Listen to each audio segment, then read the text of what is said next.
Okay, Bill, we're going to go live in about 13 seconds, and then. I can see it. Okay. I see it on the computer. Oh, and here's Jason. Hello, and welcome to our show, Crooked Doctors. Crooked Doctors, folks. Today is Friday, January 3rd, 2014. And because we had a huge winter storm, we've got William Doherty and Jason Berg on the phone. Say hello, Bill. Yeah, hello. How you doing, Lydia? Hi, Jason. Hi, Bill. Hi, Lydia. So we're continuing our field test, and Bill is watching us from his computer in Jersey City. Yep. How do we look in Jersey City, Bill? Well, good. You're loud and clear, but you don't have any voice. I can't get any voice on it, but it doesn't matter because. We can hear you. You're coming in loud and clear. Okay, good. Well, maybe it's my pizza. Turn up the volume on your computer. What about you, Jason? Are you in front of a computer? I'm in front of the computer. I'm just getting on now. Okay, good. So we broadcast live in Manhattan, Brooklyn, and the Bronx to over 620,000 households. That's right. And if you're live in Jersey. Pardon me? Stream live in New Jersey. Thank you, Bill. And we stream live on the internet so that if you happen to be in New Jersey or California or Florida or Utah or Arizona, you can watch, or anywhere that gets internet access, you can watch us streaming live on the internet. So that's fabulous. That's exactly what Manhattan Neighborhood Network wants to do. Hey, Lydia, explain what I'm doing on the phone because we had a massive snowstorm here. Right, we had a huge snowstorm, so Bill is calling it in because we're a little uncertain about travel conditions. So not only are we doing a field test, but we're also make things very convenient for us to establish a forum in real time. And we can have lock in 3 callers, and we can take up to 6 call-in lines. So we're doing really great. So what I wanted to do today is I got a little feedback about the format of our show going forward. So basically I was, I've been talking to a couple people, and this is the feedback I got. So basically I was asked, what are the objectives of your show? Okay, so I've got 4 objectives, all right? My first objective, well, what we're going to do is we're going to change the format a little bit. So every time there should be like a brief overview. So from 6 to 6:10, every week I'm going to do a brief overview so new viewers will understand what's going on. They'll get the big picture and they won't get lost in the details. So if you're a regular viewer, you can tune in at 6:10 because unless you want to hear the overview every week. So the first objective was to stay alive since I'm being persecuted and to expose the facts that will keep me alive. And so far that's working. And then the second segment of our show is to give an update. The reason I do the show on Friday is because we're all pushing our cases forward during the week, and then on Friday we get an update. And we're not unlike 60 Minutes, because I was talking to Jason about this. We're taking the next step from a news program, because most news programs will report the news, and then we're all supposed to be shocked. And then what? What's the next action step? So, for example, if we were a news program like 60 Minutes and we reported that a supermarket is selling tainted meat, okay, so we do an expose, we go in with our hidden cameras, we prove that, this terrible wrong is happening, and then what? Nobody really does anything. So we're taking it to the next step, which is a step into activism. And when I ask the reporters how come they don't do it, they're like, because we're reporters, not activists. Right. And I wanted to congratulate Bill and Jason a little bit, because when I go down to the law school where I do my legal research, some of the legal professors congratulated us and said that we were doing exactly what public access television was intended for. These are law professors who have institutional memory, and they know what it's like when the regular media is controlled through money and propaganda. And this particular university worked very hard to help MNN and public access get up and running in New York, because they understood that that the public like us needed a voice, or that would imperil our democracy or our republic, because we're not really a democracy. Our government was made in response to the abuses of a monarchy. Are you with me so far, Jason? Yes, I'm hearing it. It's really very good. Okay. And it was still being suffered by our establishment. Can you turn Jason up just a little bit so I can hear him? So our third objective is not only, so our first objective is expose the facts so key people can stay alive, and I'm really not kidding here.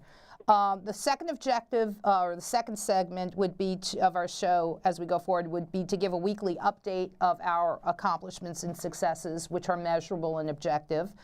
Our third segment or objective is we're exposing dirty tricks so that other people can learn from them. Okay, so it's not just that, you know, we're putting this out into the stratosphere. I was talking to Alex Sanchez, for example, the director and founder of United We Stand, and I don't want to date us, but you know, I asked him, I was like, Alex, do you remember the Excedrin headache commercials from a number of years ago? You know, Excedrin headache commercial number 52, and he's like, yeah. Well, this is like, you know, dirty lawyer trick number 12, or, you know, the top 10 dirty lawyer tricks. The criminals that we're dealing with, the dishonest doctors and the dishonest lawyers, don't have an infinite number of dirty tricks. They have about, you know, 6 to 10 dirty tricks. They always repeat them. They're always the same. And once you recognize them, you know how to put a stop to them. It's pretty predictable. It's predictable, in other words. Yes. So so our objective is to teach others out there, you know, to show them what the dirty tricks are so that they can apply them to their cases and stop the dirty tricks. So today's dirty trick number 1, and I'm going to teach everybody really quickly, is one dirty trick, and I ran this past the Nassau County Civic Association. They're a pro bono. There are lots of citizens who are volunteering their time. So I ran this past a pro bono attorney at the Nassau County Civic Association. They're against crime and corruption. One of the ways that I'm persecuted is through phony 911 calls. And the purpose of a phony 911 call is someone will call, some, you know, as yet unindicted co-conspirator, will call 911, put in a phony call, and then the police will come to storm the apartment where I live. And it's done so that they can overcome the barrier of not having a warrant. So if you want to gain access to an apartment or to a building or to a house and you can't get a warrant, you do a phony 911 call, and then you can storm the apartment under the guise of... Lydia, I want to interrupt one second. I want to comment on that. Lydia. Okay. Lydia, do you have a second? There's another aspect to this of using 911 calls in your name. I'll tell you why. Because if the cops keep coming to your apartment, you're calling up, eventually the white coats come because, hey, listen, she's calling up for no reason or other. So that is you're going to address that aspect of why they can make you look bad, you know. Exactly, and that's also part of creating consistency in false records. Right. So if you're being persecuted like I am through these phony 911 calls, somebody calls up and puts in a phony call, right. What you do is you go down to one police plaza, you order the transcript, but you don't just want the transcript, you want the voice CD so you can hear who's calling. And then you go down and you have them prosecuted. And the police should prosecute, because when I talk to the police detective and some of the uniformed police, I'm like, you should not be used this way. This is an abusive use of our law enforcement personnel to do someone else's dirty work. So dirty trick number 1, phony 911 calls. Right.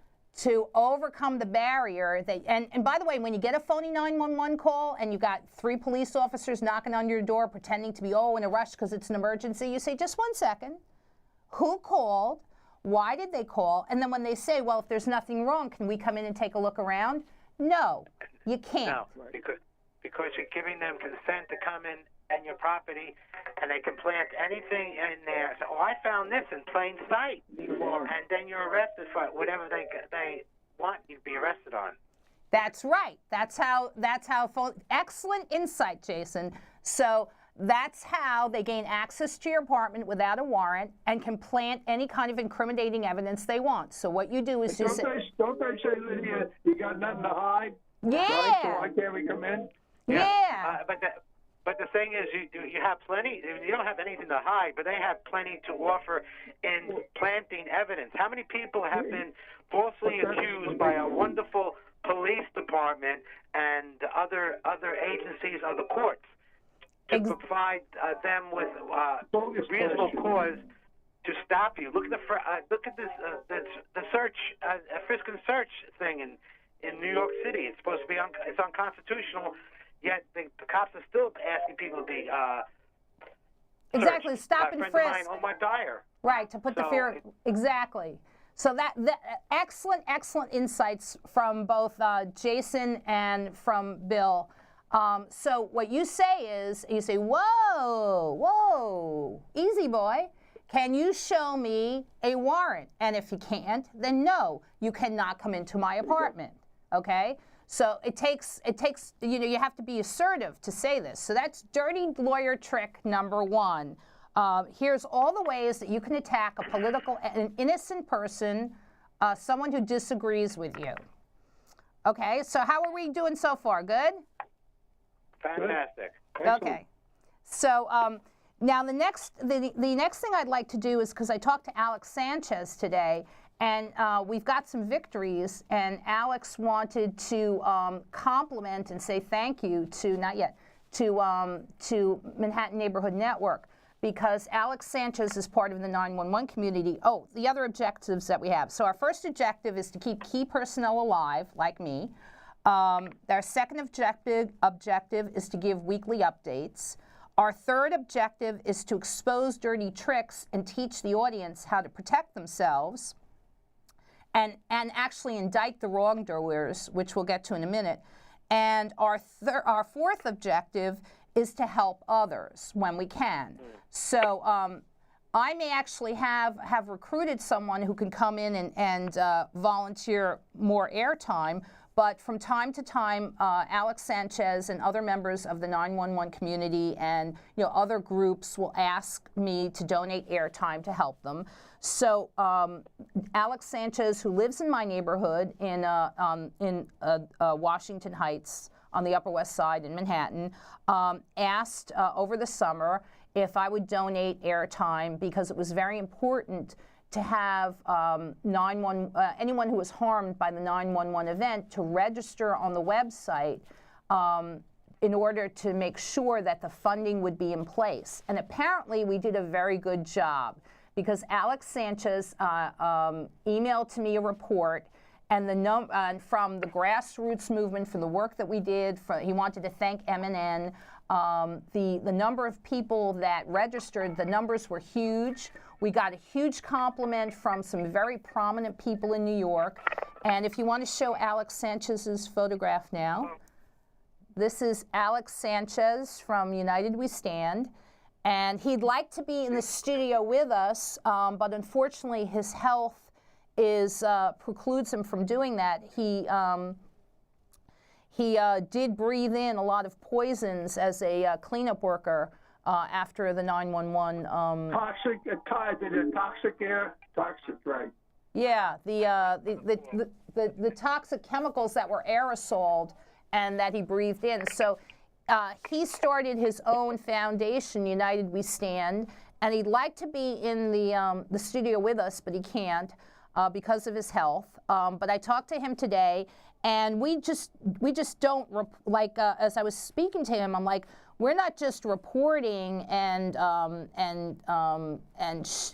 exposing the truth and the facts, but we're taking the next step into activism. So when Alex came out on our show and asked MNN if they would help, and they did, what we were trying to do was get anyone who had been affected by the 911 event to register by a certain deadline in October, so that the funding would be put in place for lifetime health care that they need to address all the health issues.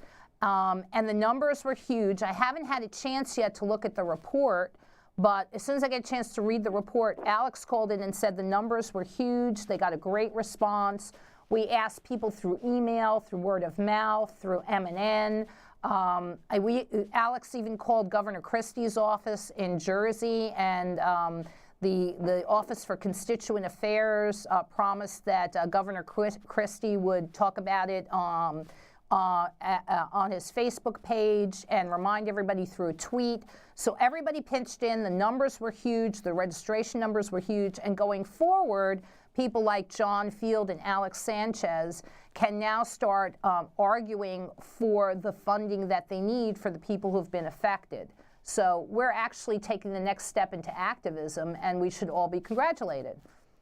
We can come back to Hear, hear. Okay, so. That's right. And Bill Doherty, I understand, has. Oh, yeah, Lydia, I'll interrupt. Could you articulate that business with the 24/7? I mean, you do it quite well, but I don't spend a whole lot of time. Would you do that, Lydia, for us? Sure. Some of the crime and corruption that we deal with in Jersey City centers on tenants' rights issues. So all of us work together, and as you know, we're getting a new law passed in Jersey that would allow tenants to recover their attorney's fees. I'll get to the 24/7 thing in a minute. Yeah, from Jersey City. Go ahead. Okay, so actually, if you could go, our very nice technical director, if you could go onto the Skype computer and Google NJTO, the New Jersey Tenants Organization.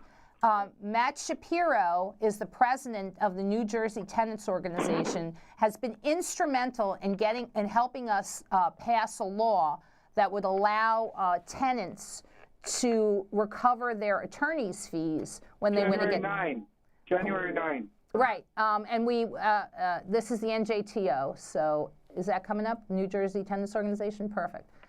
Okay, so this is Matt Shapiro's group, and we all have to pay our dues. Bill, did you pay your dues? You do it. I'm going to pay it as soon as possible. Within the next couple of days. Okay. No problem. $25, folks. Okay, so this is the New Jersey Tenants Organization. It's the oldest. It's about 40 years old. It's the oldest, most well-respected and recognized tenants organization in New Jersey. And you don't have to scroll through it. You can just leave it there. And the individual dues are only $25 per year. It's the best money you ever spent. And Matt Shapiro is the president.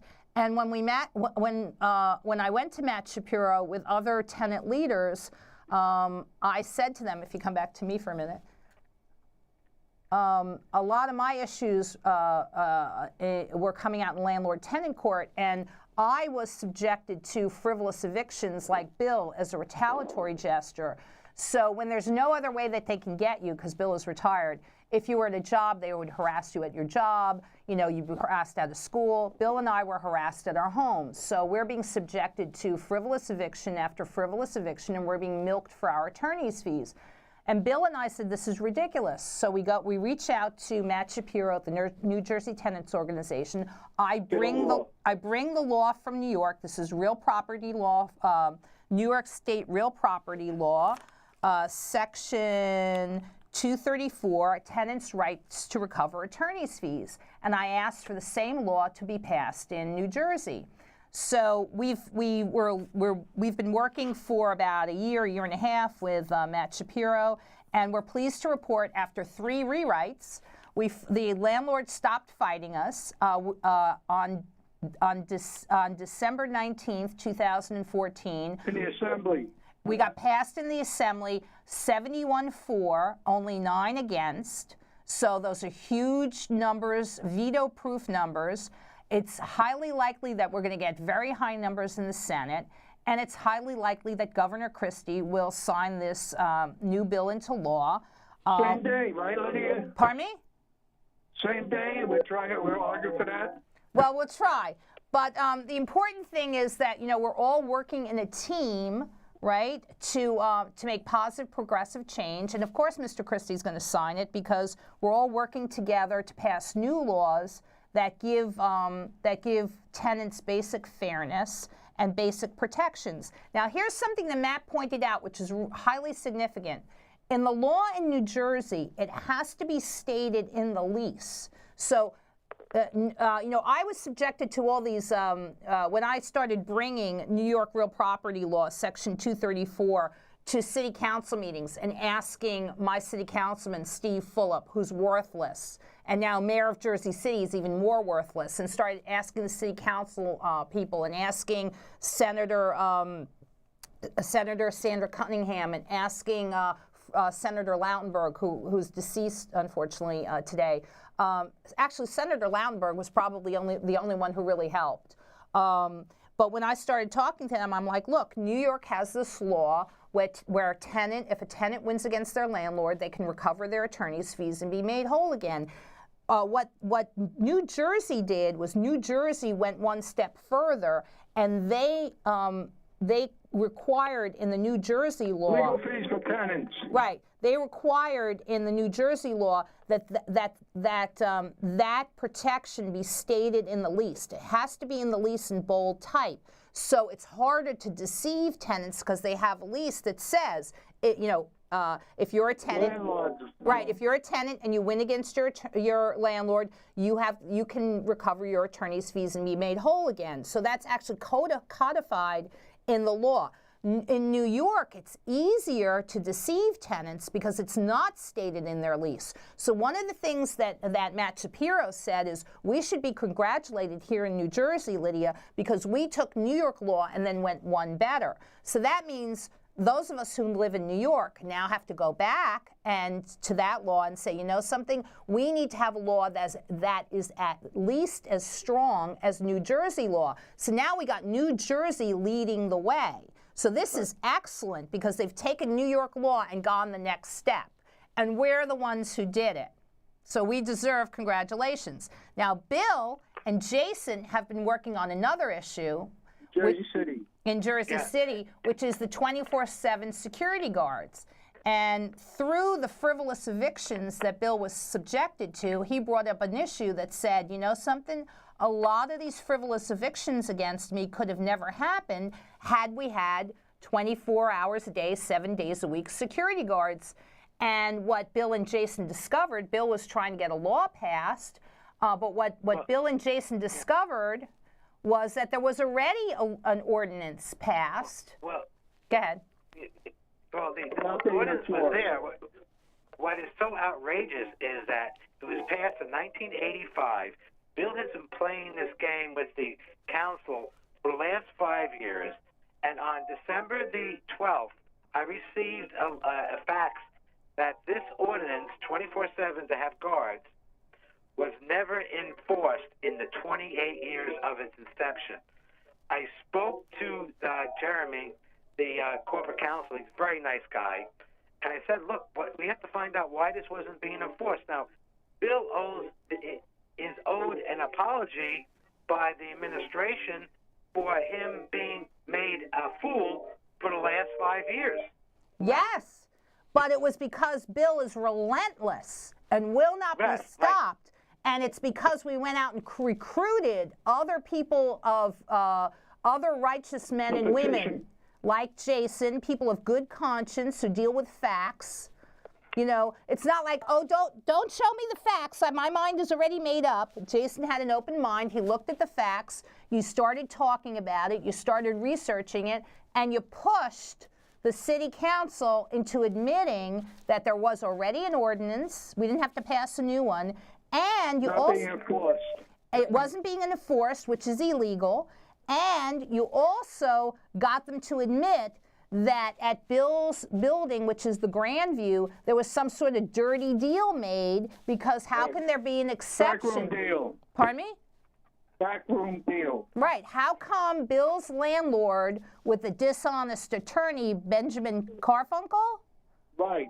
How come there was some sort of closed room, deal, backroom deal where this law was not enforced? And what they discovered was this ordinance in Jersey City would provide 24/7 security guards to buildings of over 100 units, and there are exemptions. No exemptions, and there are quite a number of them in Jersey City. Yeah.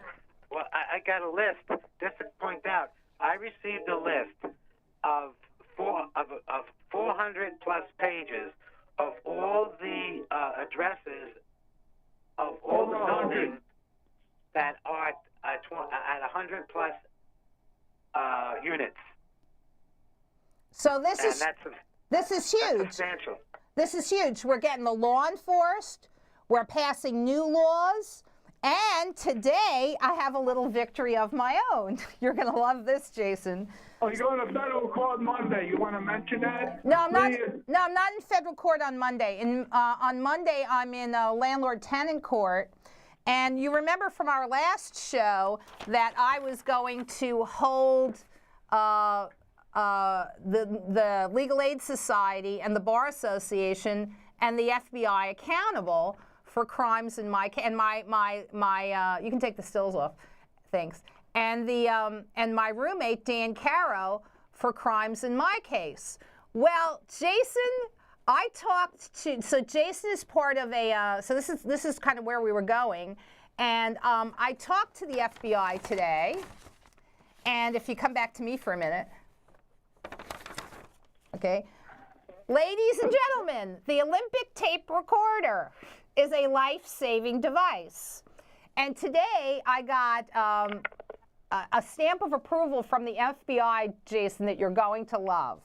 Because, and I'm going to put this up on my internet, if the audience wants to go to YouTube and you type in the YouTube search bar one word, Crooked Doctors, that's where I'm posting a lot of this evidence. Well, I called the FBI today, and I got what amounts to a stamp of approval. What they admitted was that, yes, and I discussed this with Jason, me, and Bill, and other individuals in New York and New Jersey are starting a, or we're going.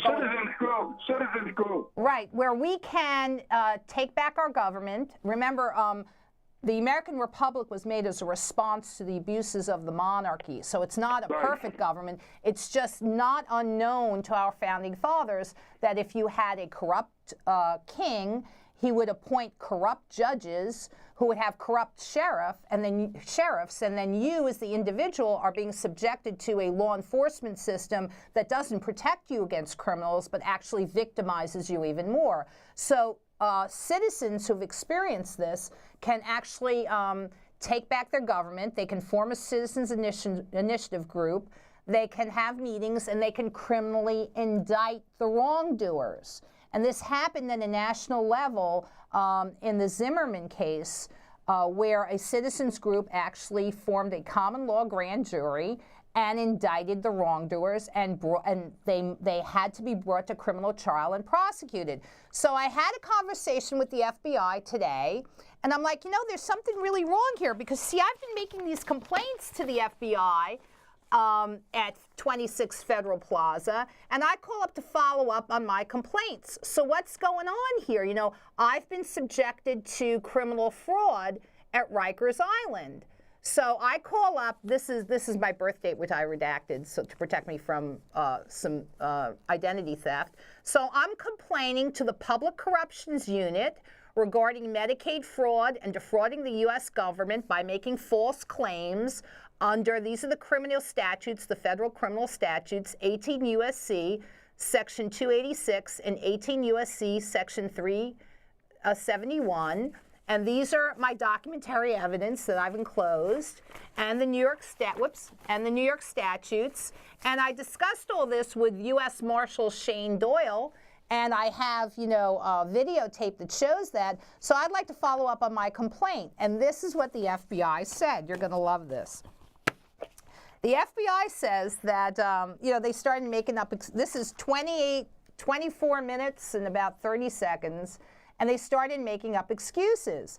And I started talking about some of the details of my persecution by Yeshiva University. And they started making up excuses like saying, well, you're not credible. I'm like, how is it possible, for example, and you're going to hear this because I go in very calmly, in nauseating detail, I go through litigation point after litigation point after litigation point.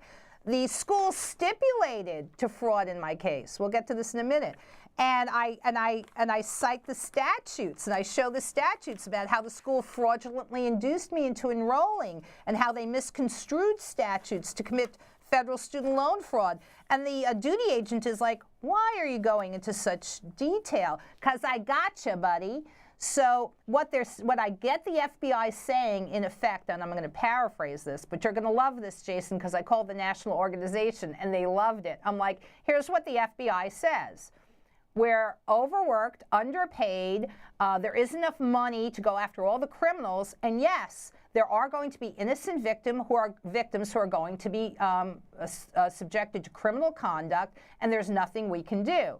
Now, in the last few weeks or so, we have the U.S. Attorney here in New York, and this is all over the papers, talking about how the mandatory budget cuts are leading to the point where they can't hire 20 to 24 federal prosecutors. They can't train new people. So the federal prosecutor in New York is saying, New York, he's looking into the future, and he's saying there's a very real possibility that with these mandatory budget cuts, New York is going to go the way of Chicago in the 1920s and the 1930s, which means, you know, it'll be your criminal gang against somebody else's. You'll form gangs, protect yourselves, arm yourselves, ladies and gentlemen. This is Dodge City. Law enforcement cannot and will not protect you.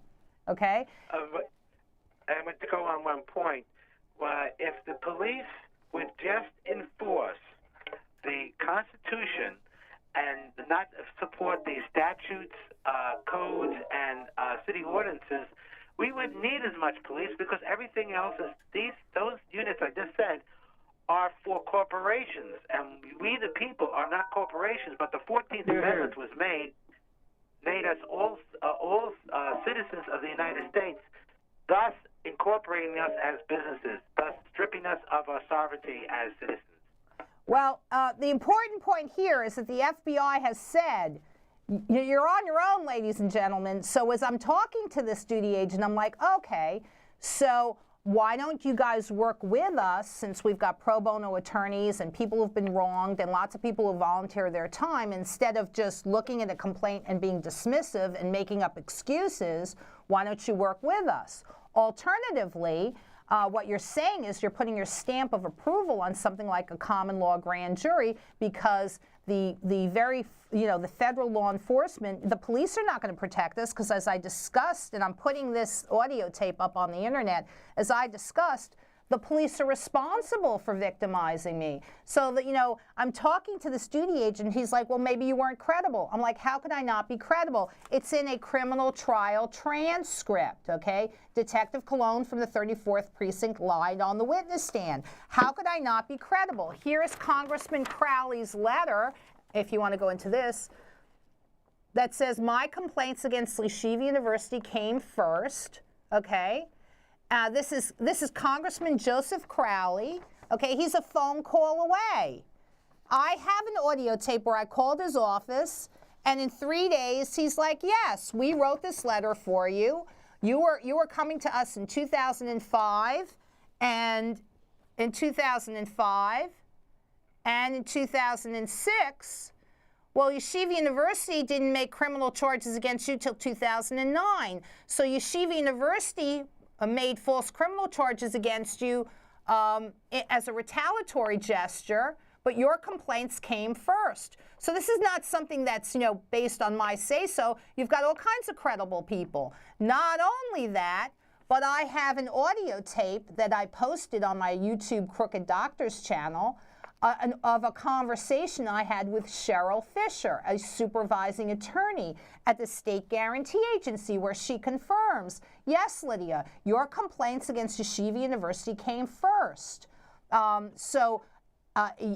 didn't have a retaliatory gesture. The lie that Detective Cologne came up with to claim that he didn't do an investigation was, oh well, your complaints against Yeshiva University came after they complained about you. That's not true. Yeshiva University made false criminal charges against me in 2009. My complaints against Yeshiva started in 1996, and for federal student loan fraud and for federal Pell Grant fraud started in 2005, 2006, 2007, 2008. It wasn't until 2009 that Yeshiva University pressed false criminal charges against me. They were doing it as a retaliatory gesture. And the reason why nobody wanted to do anything was because for fraud in the administration of federal student loans, Yeshiva University loses its ability to administer these programs forever.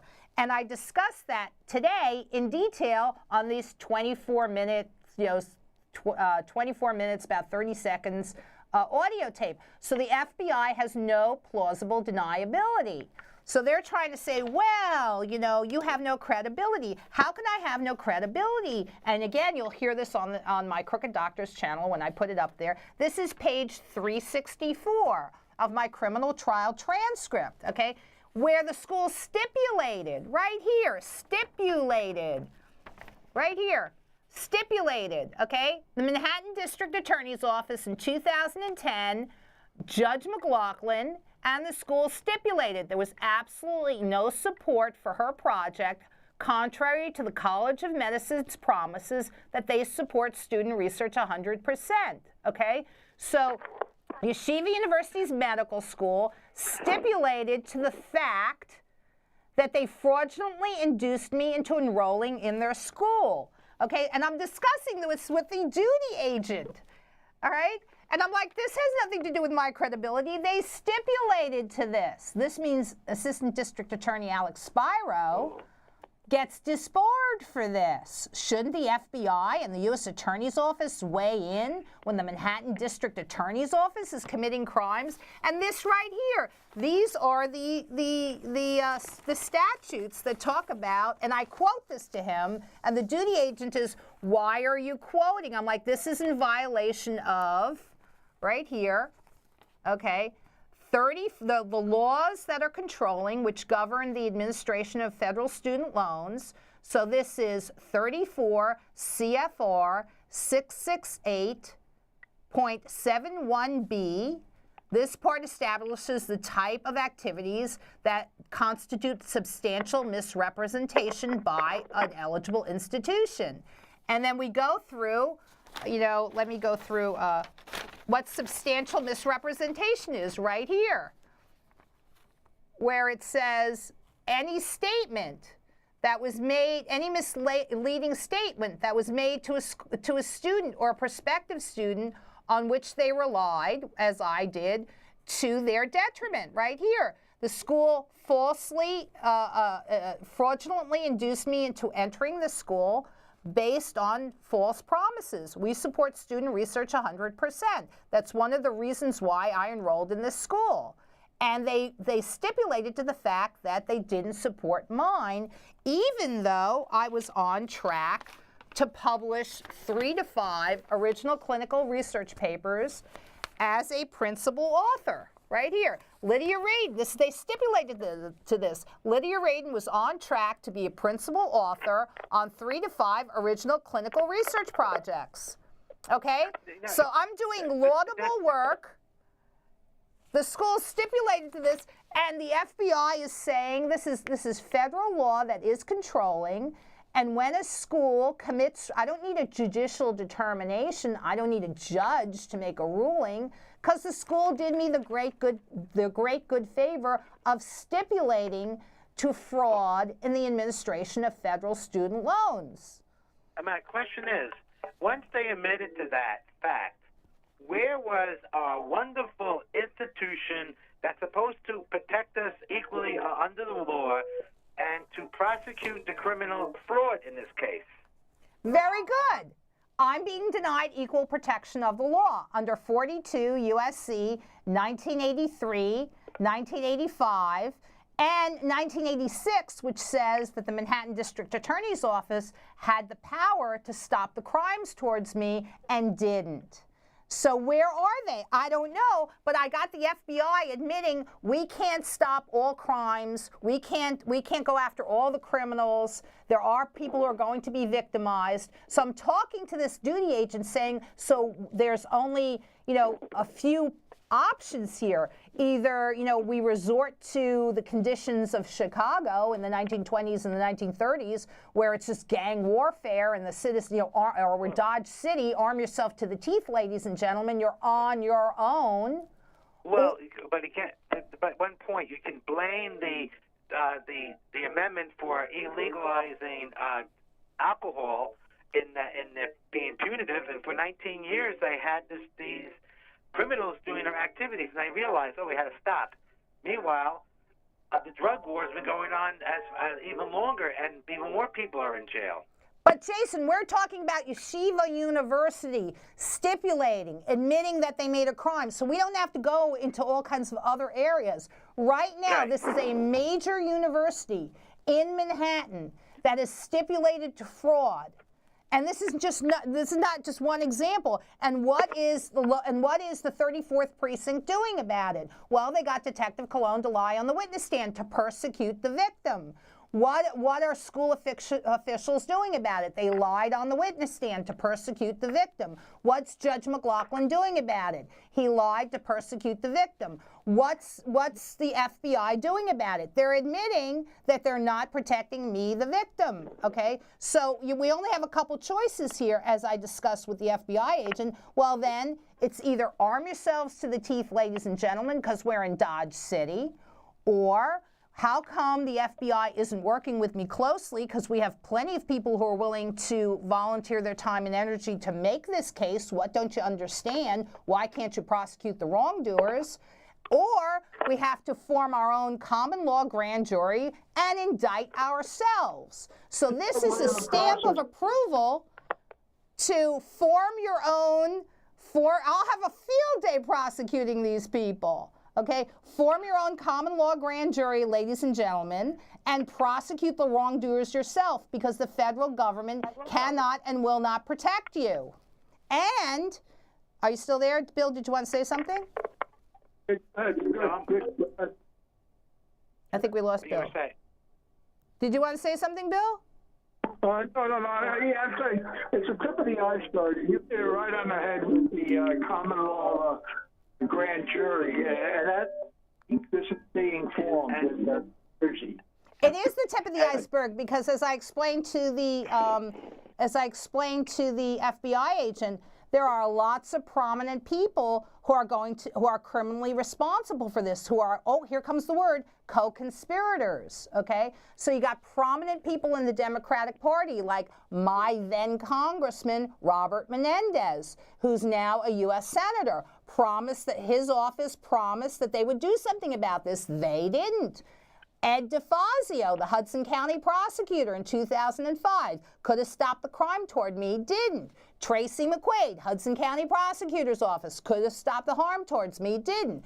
Debbie Simon could have stopped the criminal conduct at Jersey City Medical Center, didn't.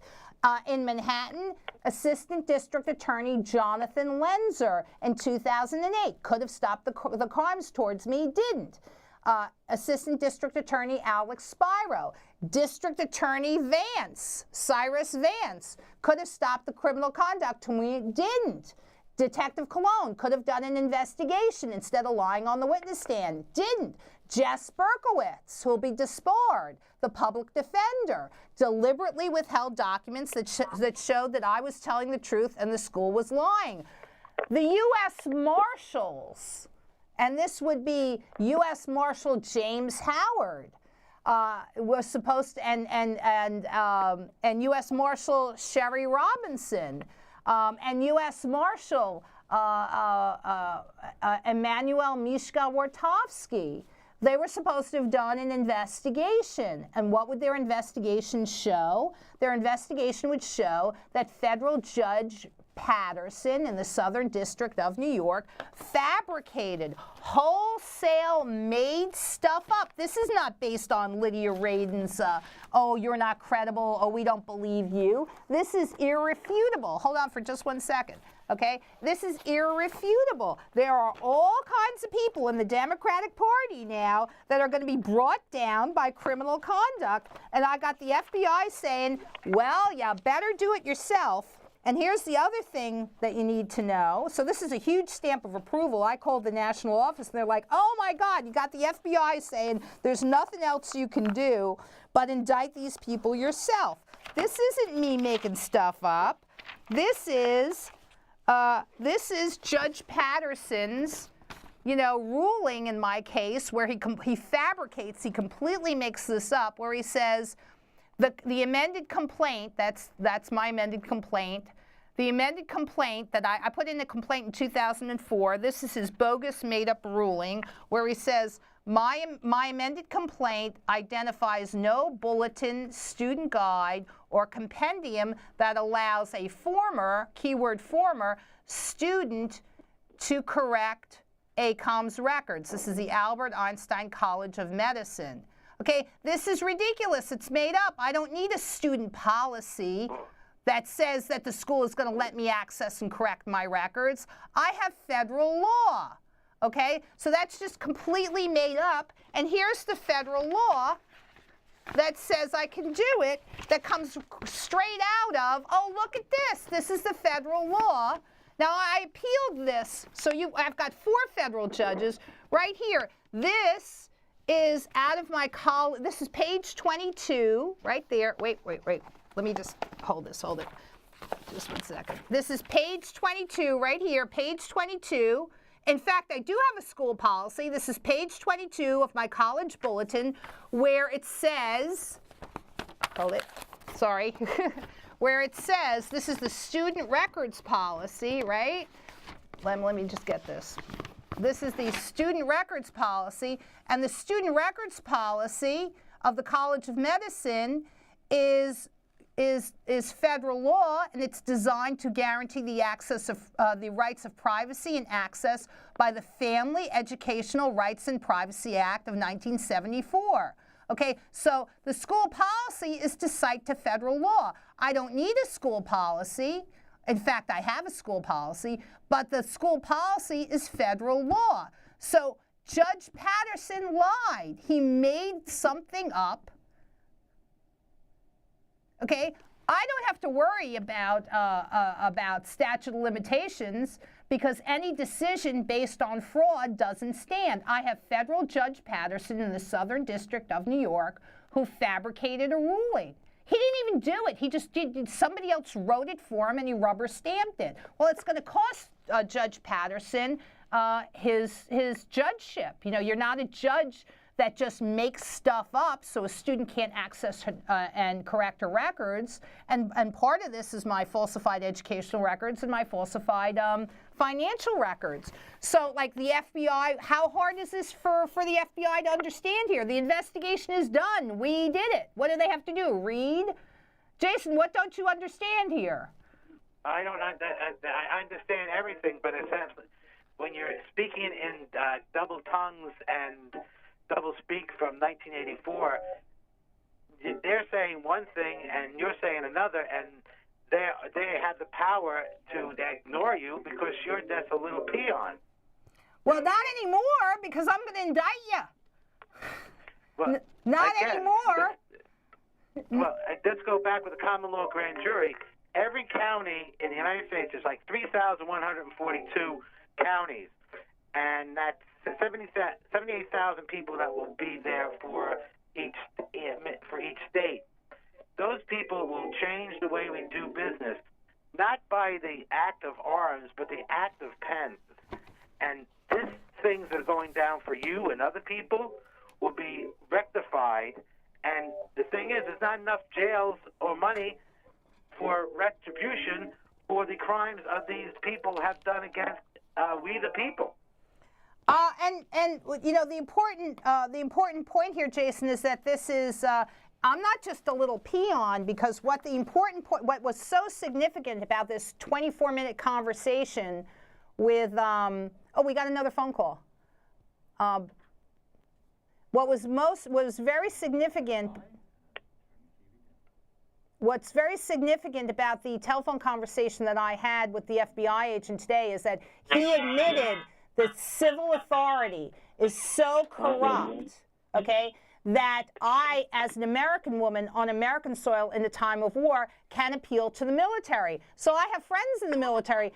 Thank you, Mr. FBI agent, for admitting, and I'm going to put this audio tape up on my Crooked Doctors channel on YouTube, for admitting that there are criminals and innocent victims like me, and the FBI does not have the time, the manpower, or the resources to protect you. So you either have to seize control take back your government, form a common law grand jury and indict them yourselves, and you can call the military and say, now, I'm an American woman on American soil in a time of war. This does not just affect me. These are big, important people in the Democratic Party, big, important federal judges.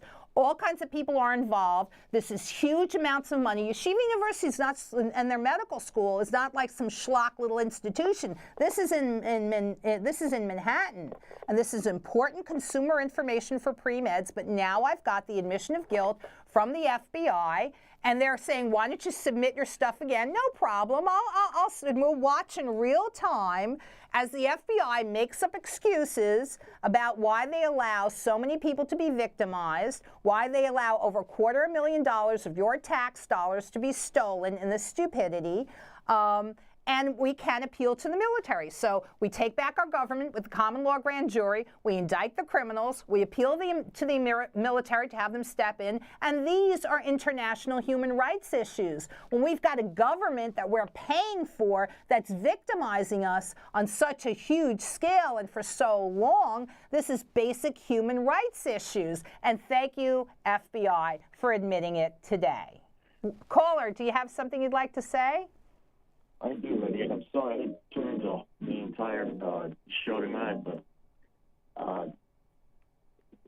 first of all, I applaud your efforts, and this is my first time calling your show. And to all the callers or doubters out there of the efficacy of these cable channels, you can stuff it. Okay, that's the first thing I want to say. These douchebags who are calling in, trying to dissuade your efforts. They're losers. But the issue on the question I had was how many others like you and Tybert are there out there? I'm sorry, say again? I know at least one more. You mentioned that you and Tybert are the only are victims of this scam. How many others are there? Well, there are at least 34 former students who are suing Yeshiva University right now in federal court in the Southern District of New York. They got a great big law firm from out of town to represent them. They're suing for hundreds of millions of dollars. They're talking about physical and sexual abuse of students that go back decades. And I laid a foundation for them in 2004, 2005, 2006, 2007 in the Southern District of New York so they can build their cases on mine to show that this is not just a few bad apples at Yeshiva University, but this is widespread abuse of students in every sphere, financially, persecuting you, falsifying your educational records, manipulating the system to have you railroaded. I mean, they can build their cases on mine to show that this is widespread abuse. So I'm going to have to talk to them. And one of the compliments that I got was that they started coming forward about a year and a half ago because they felt that there was a climate created thanks to MNN and to callers like you and to heroes like Bill and to people of good conscience, righteous people like Jason Berg, because there were few committed people who were willing to do and say whatever they had to do and say. That they felt there was a climate created where they could come forward and talk about the abuse at Yeshiva University. And the next steps are a forum to speak out. Exactly. NYU Law School professors, tug me aside and say, you and MNN are doing exactly what we wanted public access to be. So that's a huge compliment. But we can go to places like Mount Sinai and Cornell and NYU Medical School and say, look, the federal government has been trying to close a medical school for 30 years. Yeshiva University's medical school is the school that we close. This school needs to be shut down. That's the real issue here. Yeah, I do hear you. I wanted, first of all, I sent you an email. I hope you get it and respond, because I sent to your CrookedDoctors@yahoo.com. Mm-hmm. Please do respond when you have a moment. I've got some more information. Your efforts are going to be far-reaching. I think there's a lot of people who will come forward who have other information, and you just keep doing what you're doing. Thank you. I want to thank you for your patience and understanding, because it's been a while since I've checked my Crooked Doctors at Yahoo account, and there's a lot of things I should be doing, but I'm in court, you know, over and over and over again, because it's not just me. I mean, and I'll show this real quickly, because we went to the FBI in Newark too, and it's because, Jason, you don't know some of the things that me, Bill, and Pauline do. But we're asking Governor Christie's office to help us, and they've been helpful, because remember, in the Pauline Roman case, right? She's being victimized. Her Fifth Amendment constitutional rights, right here, were victimized right here. Judge Rogers in Landlord-Tenant Court violated Pauline Roman's Fifth Amendment constitutional right to due process of law, and we go down to the FBI in Newark. And we get the FBI agent and say, listen, this is a judge, you know, this is dirty lawyer trick number 2, right? They falsify records. They create a false court record by the sin of omission. So this is Judge Mary Beth Rogers in New Jersey executed a fraud, a crime. She deliberately created a false court record. And if you go to this blog site, we assembled all the evidence that we needed right here on this blog site for Pauline. So this explains, you know, the issues in Pauline Roman's case. But I've been called as a witness, an expert witness in her case. That's why we formed. Go ahead. And I was there along with Bill was there too. And when she asked to call up her witnesses, the Judge Rogers said, "Oh, I already heard it already." How can you hear it if it's been introduced as evidence? It's always new evidence. You cannot circumvent that person's right to have their evidence heard in an open court. Well, Pauline never got a chance to present her evidence, because she said, I'd like to call a witness, and the judge said no. But she did ask, and the judge denied her that her right of her Fifth Amendment and also her ability for a fair trial. She didn't receive anything, and her property was given back to the landlord, fortunately. And you know, like, the more times you add up all these things that Judge Rogers is doing, she's going to be away for a century. That's right. We got about a minute left. Thank you so much for calling. Thank you for, I mean, there's a lot of stuff that I don't get time to do, because we're in the battlefield where, you know, the blood is in our eyes, the smoke is in our eyes.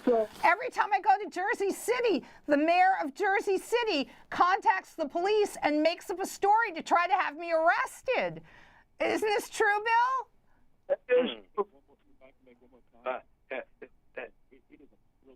You're coming in garbled. Do you want to try talking a little clearer? I don't hear Phil. Okay. We got about 30 seconds left. Thank you so much, new caller, for calling. I'd like to just add in before we go out that New Jersey will be applying for its common law grand juries this month. We're doing quite a good job on following ourselves through for the common law grand jury. Okay, and so without people. More evidence next week. Thank you. Thank you very much. All right, God bless. Bye-bye. Okay, we did good, I think. Okay.